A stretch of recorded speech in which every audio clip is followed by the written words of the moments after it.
ज्या माणसानी स्वतःच्या पक्षामध्ये स्वतःच्या बायकोला ठेवलं नाही, दुसऱ्या पक्षामध्ये नेऊन घातलं सत्तेसाठी, त्याने तर ठाकरे बंधूंवरती बोललेलंच नाही पाहिजे. साहेब, मी असं तिथं ह्यांच्या मांडीला मांडी लावून बसू शकत नाही, म्हणून मी माझा राजीनामा देतो. तुम्ही एक ट्विट केलाय डॉक्टर श्रीकांत शिंदे यांच्या संदर्भात, काय म्हणायचंय? त्यांनी एक स्टेटमेंट केलं होतं जे की आदरणीय उद्धव साहेबांबद्दल. ते म्हणाले होते की ते कन्फ्यूज आहेत आणि गाडीचं स्टिअरिंग कोणाच्या हातात द्यायचं वगैरे त्या संदर्भामध्ये. तर मला असं वाटतं की तेवढी तुमची पात्रता नाहीये, तेवढी तुमची कुवत नाहीये की तुम्ही म्हणजे तुमचं तर सोडाच, पण तुमच्या बाबाचं सुद्धा ज्यांनी राजकीय भविष्य घडवलं त्या व्यक्तीवरती तुम्ही कन्फ्यूज वगैरे असे शब्द वापरता. म्हणजे तुमची तेवढी पात्रता आहे का? आणि तुमची पात्रता काय आहे आम्ही बोलायची गरज नाही. तुम्हीच सांगितलात की तुम्ही इकडे असताना काय करायचा, तर कोल्ड कॉफी आणि सँडविच आणायचात. आम्ही तर तुम्हाला म्हटलं नाही, तुम्हीच स्वतः सांगितलं. ही तुमची लायकी आहे. त्याच्यामुळे एका कोल्ड्रिंक आणि म्हणजे कोल्ड कॉफी आणि सँडविच आणणाऱ्या माणसाने ठाकरेंच्या बाबतीत बोलू नये असं मला वाटतं. दोन्ही ठाकरे बंधू एकत्र येत आहेत, मनोमिलनाची चर्चा आहे. मात्र काल एका अंबरनाथ मधील नाट्यगृहाच्या लोकार्पणावेळी उपमुख्यमंत्री एकनाथ शिंदे ठाकरे बंधूंवरती टीका करतायत, मनोमिलनाच्या कार्यक्रमावरती टीका करताना पाहायला. ते ऐकलं मी त्यांचं. ते म्हणतात की विकासाच्या मुद्द्यामुळे म्हणजे पोटदुखी होते वगैरे. बाकी विकास सोडा, मी एकच त्यांच्या गोष्टीबद्दल सांगते की आमची विकास कामं केली वगैरे वगैरे म्हणून. जसं आता मराठवाड्यामध्ये पाऊस झाला तसाच मागच्या वर्षी हिंगोली जिल्ह्यातल्या लोहरा शिरसम इथलं तळं फुटून तिथलं गावच्या गाव वाहून गेलं. त्याच्यामध्ये तिथले स्थानिक आमदार हे व्हिडिओ कॉलवरती एकनाथ शिंदेला दाखवतात की हे बघा म्हणून. त्याच्यामध्ये एकनाथ शिंदे म्हणतात की 24 तासामध्ये तुम्हाला मदत मिळून जाईल म्हणून. आता 24 महिने होत आहेत तरी त्या लोकांना, ते लोक कुठं पण भटकंती करतात, त्यांना राहायला घर नाही, त्यांना खायला नाही, आणि तुम्ही कसले विकासाच्या बाता टिंगऱ्या मारताय. त्याच्यामुळे तुम्ही जे तुमचे नाटकं आहेत ना, आणि जी पोटदुखी आहे, मनोमिलन म्हणताय, सर खूप असा ऍक्टिंगचा किडा आहे माझ्यामध्ये. तर म्हणतात साहेब, मी असं तिथं ह्यांच्या मांडीला मांडी लावून बसू शकत नाही, म्हणून मी माझा राजीनामा देतो. ज्या तुम्ही भर सभेमध्ये स्टेजवरती आदरणीय उद्धव साहेबांकडे तुम्ही राजीनामा दिलात, रडलात की आमचं कोणी काम करत नाही म्हणून, नंतर तुम्हीच पक्ष फोडून ज्यांच्या मांडीला मांडी लावून बसलात. बरं, पक्ष फोडत असताना तुम्ही ज्या अजितदादावरती टीका केली होती की आम्हाला अजितदादा फंड देत नाहीत, नंतर तुम्ही त्याच अजितदादाला मांडीवरती घेऊन बसलात. मग हे तुमचं मनोमिलन आहे तर मग तुमचं काय सत्ता मिलन आहे का? तुमचं काय मलिदा मिलन आहे का? हा माझा तुमच्या माध्यमातून त्यांना प्रश्न आहे. त्यांनी दुसरी आणखी एक टीका केली आहे, त्याचं म्हणणं असं होतं, राज ठाकरेंचं आणि उद्धव ठाकरेंचं नाव न घेता ही टीका केलेली आहे. या नाट्यमंदिरात क्राय रूमची पण व्यवस्था केलेली आहे. पूर्वी भाऊबंदी नाटक खूप गाजले होते, आता मनोमिलन नाटकाचा प्रयोग सुरू आहे. क्राय रूमची गरज कोणाला आहे ना, हे अख्खा महाराष्ट्र पाहतो आहे. सुरुवातीपासून जसं मी मगाशी सांगितलं की साहेब आम्ही ह्यांच्या मांडीला मांडी लावून बसू शकत नाही, तेव्हापासून जे तुम्ही रडत होतात. आणि थोडंसं आपल्याला आठवण करून देऊ इच्छिते, शिवसेना पक्ष फोडायच्या अगोदर ज्या वेळेला त्यांनी म्हणजे उद्धव साहेबांनी त्यांना बोलवलं होतं त्यावेळेस ते रडले होते.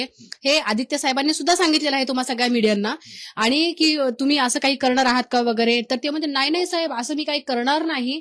तेव्हा तुम्ही रडलात, त्याच्यानंतर तुम्ही पक्ष फोडल्याच्या नंतर सुद्धा रडलात, आणि तुम्ही वारंवार रडत राहता.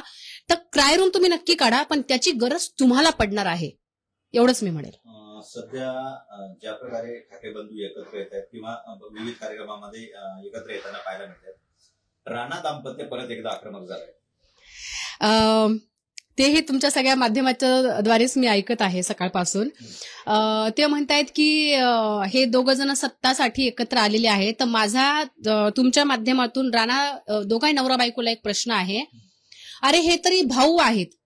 आमच्या मराठवाड्यामध्ये भाऊ भाऊ असतो, चुलत मावस असं काही नसतो, पण तरीही तसं पाहता ते चुलत भाऊ आहेत आणि मावस भाऊ आहेत. पण ते एकत्र आले काय, ते सत्तेसाठी येत, नाहीतर ते परिवारासाठी एकत्र येत, ते भाऊ आहेत. तुम्ही त्यांचं बाजूला ठेवा. अरे आता पुन्हा तुमच्याशी टॅगलाईन अयोध्या पोळांची जीभ घसरली, पण तसं काही होणार नाही. जे तुम्ही नवरा बायको एक बेडरूम शेअर करता, ती बायको सत्तेसाठी तुमचा पक्ष सोडून भाजपमध्ये जाते. मग हे तुम्ही कशासाठी गेला होतात? मग आम्ही बोलले की तुम्हाला राग येतो, म्हणजे तुम्ही एका बेडरूम मध्ये राहणारे नवरा बायको, तुम्ही दोन पक्ष, दोन ठिकाणी. आणि तुमचंच वाक्य आहे, जेव्हा त्यांच्या कोर्टवरती प्रश्न एका मीडियाने विचारला होता तर ते म्हणतात की मला वाटलं होतं की कोणीतरी मला मंत्रिमंडळामध्ये घेईल, त्याच्यामुळे मी सगळे कोर्ट शिवलेत वगैरे. म्हणजे तुम्हाला स्वतःला मंत्रिपद मिळावं म्हणून तुमची बायको तिकडे पाठवली होती का तुमची बायको खासदार व्हावी म्हणून तुम्ही तिकडे पाठवली होती का? मी हे राजकीय म्हणते, तुम्ही याला कोणी पर्सनल घ्यायचं नाही, जे पण लोक ऐकतायत त्यांना. कारण तर तुम्हाला असं वाटलं की अगोदर जी निवडून आली ती पवार साहेबांच्या मेहरबानीने निवडून आली, दुसऱ्यांदा निवडून येईल ती मोदी साहेबांच्या आणि कमळांच्या ह्याच्यावरती फायर करून काय झालं, तू सगळं तुझं फ्लॉप झाला सगळा. त्याच्यामुळे ज्या माणसांनी स्वतःच्या पक्षामध्ये स्वतःच्या बायकोला ठेवलं नाही, दुसऱ्या पक्षामध्ये नेऊन घातलं सत्तेसाठी, त्यांनी तर ठाकरे बंधूंवरती बोललेलंच नाही पाहिजे. आणि तुमच्याबद्दल काढायचं आमच्याकडे खूप आहे, पण तुम्ही एवढे काही खूप मोठे लागून गेला की आम्ही तुमच्यावरती बोलावं. सध्या ठाकरे बंधूंचं जे एकंदरीतच राज्य निवडणूक अधिकारी यांच्या विरोधात एकंदरीत आक्रमक झालेले पाहायला मिळतात. मुख्य निवडणूक अधिकाऱ्यांच्या आणि त्यांच्या कार्यशैलीविषयी ते आक्षेप घेताना पाहायला मिळतात. विशेषतः मतदार याद्यांच्या गोळांसंदर्भात दोन्ही ठाकरे बंधू टीका करताना पाहायला मिळतात. पण भाजपचे लोक उत्तर याला देतात. आमचे आदित्य साहेब म्हणतात की ते एंटायरली कॉम्प्रोमाइज आहेत म्हणून. आणि हे मी 2 वर्षापूर्वीच माझ्या सोशल मीडियाच्या अकाउंटवरती टाकलेलं आहे की देवेंद्र फडणवीस यांची इलेक्शन कमिशनच्या प्रवक्तेपदी नियुक्ती झाल्याबद्दल अभिनंदन करते म्हणून.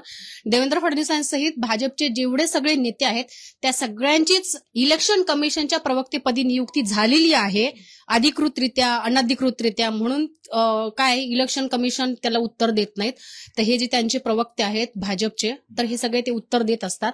आणि आमचा जो आता मोर्चा निघणार आहे आणि राजसाहेबांनी, राहुल गांधी साहेबांनी, ह्या सगळ्या लोकांनी वारंवार, त्या दिवशी रोहित पवारांनी वारंवार सगळ्या गोष्टी सांगितलेल्या आहेत. आणि याच्यासोबतच हिंगोली विधानसभेच्या वेळेसचा एक हे आहे किस्सा आहे. ज्यावेळेस मतदान ज्यावेळेस चालू होतं विधानसभेच्या वेळेला, त्यावेळेला आमची उमेदवार होती रुपाली पाटील, आणि अकोला बायपासला त्या मतदान बूथच्या तिथे मी गेलेली होती. आणि आमच्या समोरच आता आमचे नातेवाईकच त्यांच्याकडे तिकडे होते, भाजपच्या उमेदवार जो होता तानाजी मुटकुळे त्यांच्या तिथे, म्हणून मी तिथेही गेलं.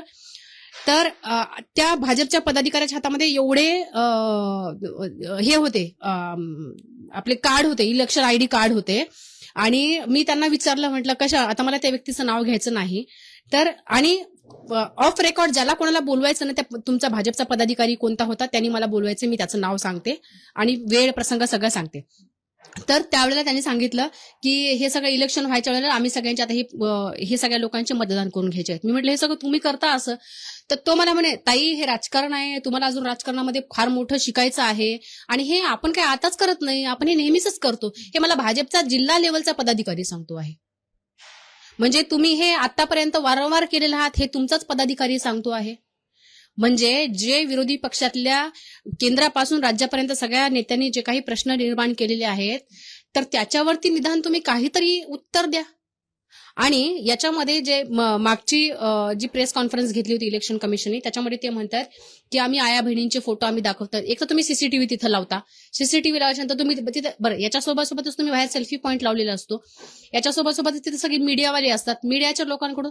म्हणजे तुम्हाला एवढं कसं काय, म्हणजे कॉन्ट्राडिक्ट स्वतःलाच करतात. तुमच्याकडे उत्तर नसतील ना, तर काही शिकलेल्या लोकांकडून तुम्ही उत्तर कशी द्यायची मीडियाला हे जरा शिकून घेत जा, असं मला म्हणायचं आहे.